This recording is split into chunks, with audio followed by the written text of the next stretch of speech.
like a Colombia 6 in the United States is like an 8.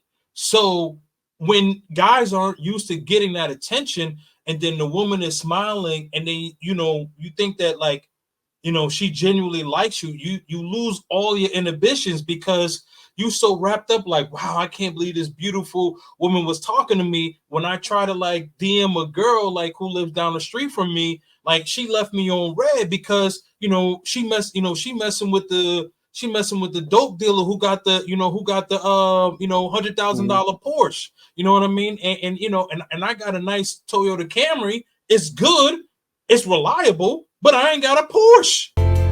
Hey, Jaime Woods, we here to travel and motivate. No curry, we just trying to keep our minds in a golden state. We answer to nobody but the Lord, we control our fate. Too many things to see just to sit in a hole and bake. We growing, ayy.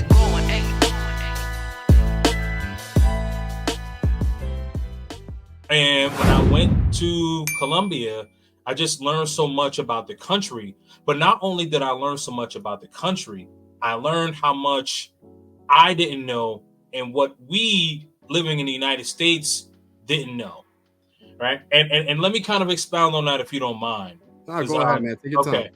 So when we went to Colombia, we stayed in Barranquilla. So there's a yearly festival, and this festival that Barranquilla, and all of the Colombians from all across the world, right? Like, you living in tri-state, there's Colombians, right? So, like they were all over. They congregated, they went there, right? So about an hour and a half away from there, there's a place called Palenque, Colombia. And what I found out is that Palenque, Colombia is the first territory of all of the Americas, so North, Central, South America, of free slaves. So they actually made Palenque, Colombia their territory. And what's really cool and interesting about it is that they police themselves. Interesting. Yeah, they police themselves. And it's an impoverished area, but everyone is happy. Everyone has a smile on their face. And literally everyone will give you the shirt off their back if you ask them. I mean, and it's a very friendly environment. Tap on the 𝐿𝐿𝐾𝐭. I don't know what they're saying, but it sounds good. Nika, you know how to dance? No. I see. I feel like you know how to dance, but you're saying that you don't. No, I don't know actually.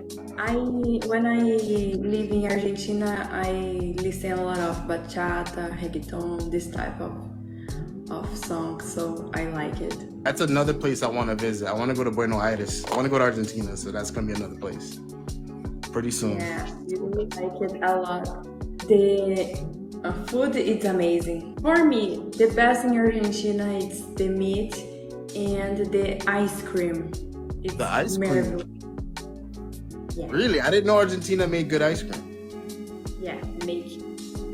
For me, it's the best ice cream who I eat. And wine, of course. Wine. Yeah, I heard Argentina got good wine.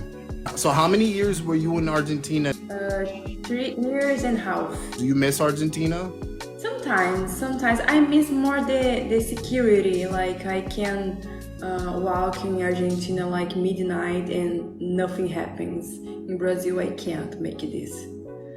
So, and the food is really good and it's really cheap. In Brazil, it's more expensive. Brazil's more expensive than Argentina? The food, yeah. Wow. I live in one part. São Paulo is a really expensive city. So if I compare São Paulo with Buenos Aires is more cheap. But just to find out that, because we watch shows like, we would hear Narcos, like Narcos, right, and you would see like all the blanquitos, and no diss to them, but like when you start to see like the dark skinned people, the melanin, and I was like, wow, like there's people that actually look like me. Like if I saw them in New York, I would think that like yeah, right, and so that's one of the reasons why I fell in love with the country. Cartagena, I met people from Buenaventura, Choco, Like, and these are all predominantly Afro places in Colombia.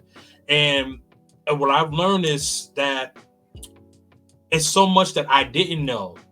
And I was so eager to learn more and more and more. And that's why I just kept going back, right? And like when we get our textbooks and we hear about the history, we don't know. I don't want to swear, but we don't know ish. We don't know ish, man. Nothing about the world in general, man. Like, these schools don't teach us anything about the world. No. Like, when you travel, you find out how much you don't know. Facts.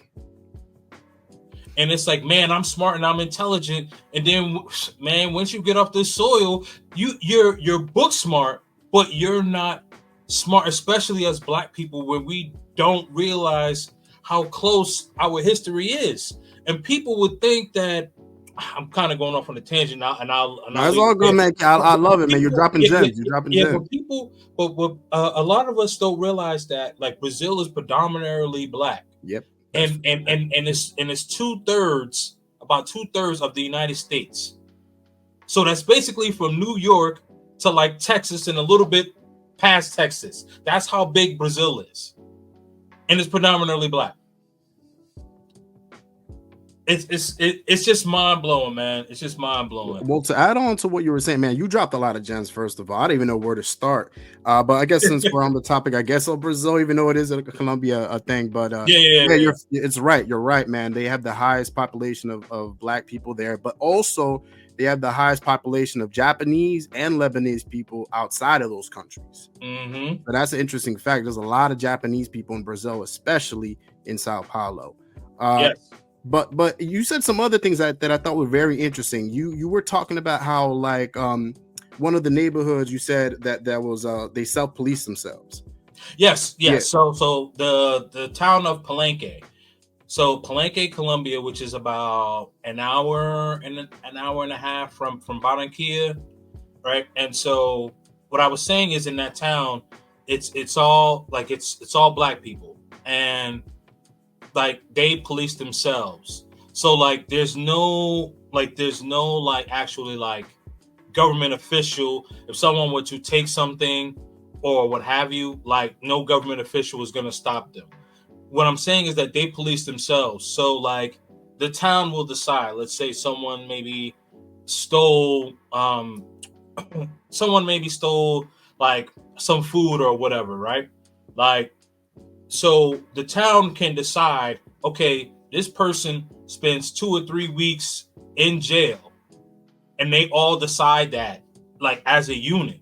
So that's what I'm saying. Like, they self-police themselves, right? So like, you and I, we go down the street, we go to the local Walmart, CVS or whatever, we take something, we run out, we're getting arrested. Now the law, like the city law or the state law, is going to prosecute us, right? As opposed to the people in that town will say, hey, you know what? You stole this. You got to be in jail for 3 days, 10 days, or whatever the case is. I'm saying, so they police themselves. No, that's interesting, man. Because there's not that many places I heard of that it's like self-police, but that's kind of cool.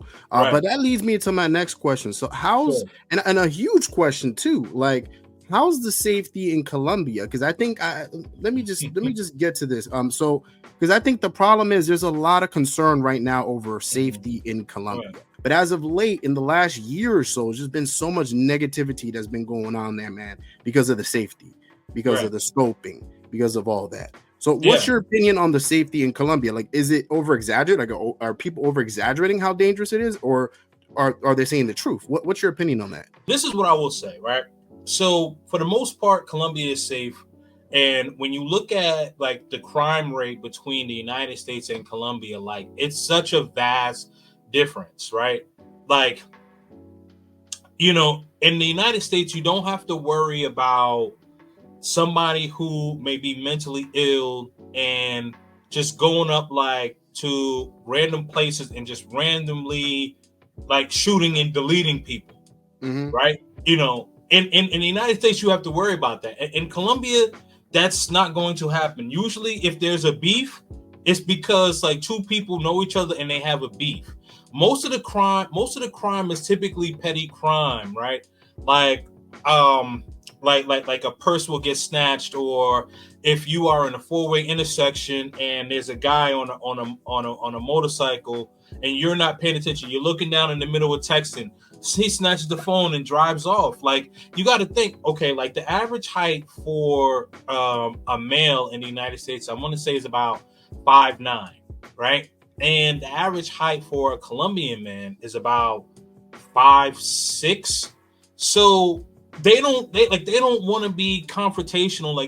They're not going to want to fight. So it's a lot of petty crime and stuff like that. Now, when it gets to like the scopolamine and the druggings and stuff like that, guys are not doing their research, right? And what they're doing, you mentioned Medellin, they're going to one section of Medellin. It's a section of a section, right? So like Parque Lleras is a section of El Poblado in Medellin. So it's like this, like in New York, right? How you got all the 5 boroughs, right? So, and like in Manhattan, you got Washington Heights, Harlem, and I would say like Medellin is like Washington Heights. But does that mean all of Manhattan is bad? No, that's not what that means. But see, the thing is that people keep going to Washington Heights because that's where the action is. So you could get easy access. You understand what I mean? So you putting yourself in those precarious positions. And then when you go on these dating apps and like, the girl's like, hey, I want to meet you. Can I bring my friend over?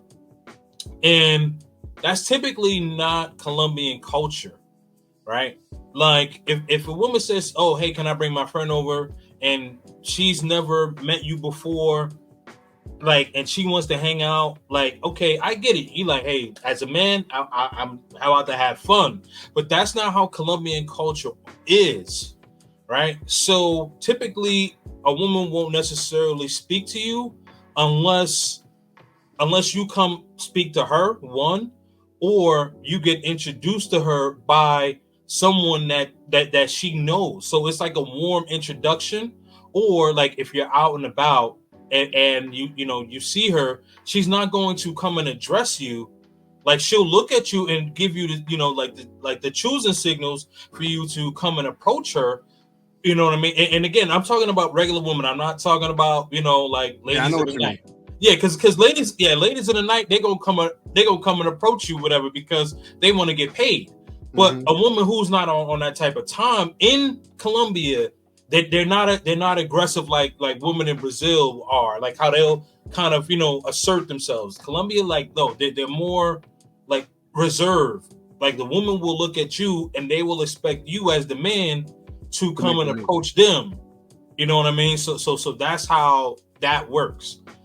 Guys are putting themselves in messed up positions, and it's sad because these guys are not thinking like, hey, you have not only a responsibility to yourself, but you also have a responsibility to your family. Every time when you travel, that's important, right? And it's like, okay, there's 2 guys in my apartment building the last time I was there. And I think I've said this to you privately, right? But what ended up happening was there was these guys and they just kept bringing like a bunch of girls from Parque Lleras, and I kept seeing like the yellow cab literally like every 2 or 3 hours dropping different girls off. Hey, you know what? Have your fun, be safe. That's the problem. You were having your fun, but you weren't being safe. You know what I mean? And it's like, so these guys got scoped. One dude got his passport stolen and he had to get flown out to the embassy, which is in Bogota, Colombia, and then had to get a temporary passport so that he could get back to the United States. So the short answer is it's safe. It's just that guys do stupid stuff. That's it, man.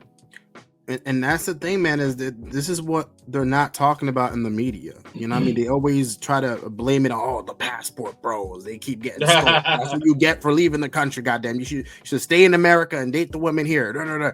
You know, they always pin it on that, man. But the thing is, man, I think these are just people that are going to Colombia that probably haven't really been out the country like that. There might be the weekend warriors, you know what I mean? They, absolutely. You know, they don't really get much action here in America, so they go out to a place like Colombia where there's a plethora of beautiful women all around with them accents, the paisa accent. You know what I mean? They speak to you and you get hypnotized. And also, the thing is, they hear these women talk and the way they look and the way they move and the way they act, all feminine and sweet, right? And you know, they're offering their rates or whatever the case is. And my firm belief is, I think, if you don't mess with these working women or these type of women, like, I think you should be fine. If you mess with a regular chick, as long as you what's it called? As long as you vet her, you should be fine. And that's just my opinion. Yeah, no, absolutely. And I know we got a super chat, and we also got some comments in the chat. But let me just say this, because you have mentioned the beautiful woman, and that's important because most guys nowadays are not getting noticed by the woman. Like even average guys are not getting not getting noticed by average women, right? And I had a conversation. Last week where I was on this podcast and we were talking about like how the access to like average people nowadays with social media, right? Because like a Drake could slide in a woman's DMs. It could be a country singer, it could be a rock and roll artist, it could be an actor, who could just slide in like an average chick's DMs, right? And so like and the inflation of the ego, right? Which is crazy. So when you go to a country like Colombia, where most of the women are beautiful, and like a Colombia 6 in the United States is like an 8. So when guys aren't used to getting that attention, and then the woman is smiling, and then you think that like she genuinely likes you, you lose all your inhibitions because you so wrapped up like, wow, I can't believe this beautiful woman was talking to me. When I try to like DM a girl like who lives down the street from me, like she left me on red because she messing with the dope dealer who got the $100,000 Porsche. You know what I mean? And I got a nice Toyota Camry. It's good, it's reliable, but I ain't got a Porsche. You know what I mean? So that's the vibe, man. So when guys go over there and they're not used to getting that, they get hypnotized, and then they get hypnotized. You understand?